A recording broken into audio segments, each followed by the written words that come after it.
This is a story of how I stabbed my best friend in prison over some chicken. At the time, I was an inmate working in food service. As part of a side hustle, the food service staff would let us take the extra food that didn't get served back to the housing units, but we had to hide it from the officers. So there I was, with 8 chicken breasts strapped to my thighs, walking back to my housing unit. I had about an hour before I needed to return to work, and all I could think about was scoring some K2 before the shift started. I decided to find my buddy T. I told him about the chicken I was trying to trade for some K2. He mentioned that he knew a guy down the walk named Jay who had some.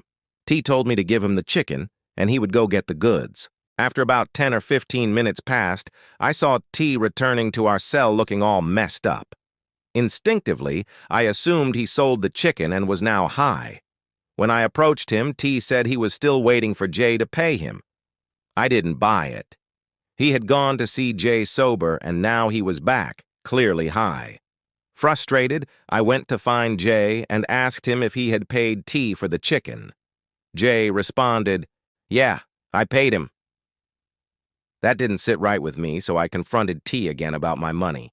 He insisted he was still waiting for it and told me I needed to trust him because he was supposed to be my friend.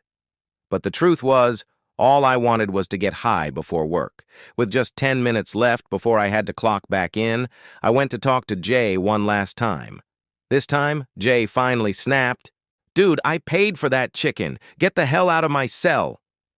That pushed me over the edge. I stormed back to my cell, grabbed a pair of safety scissors, and when I spotted T, I lost it. I ended up stabbing him 3 times with the scissors. Panic set in as the guards started locking down the housing unit.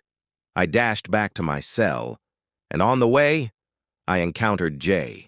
He was laughing and said, "I didn't actually pay T, but it was hilarious to see you guys argue. Here's your money." That hit me like a ton of bricks. I felt terrible, all because I wanted to get high. I had just stabbed my only friend in this prison. What was I going to do now? I took that money, went to score some fentanyl, and before long I was high. Once I was comfortably in that haze, I slid the rest of the drugs under T's door and hurried off to work. To this day, T and I are still good friends.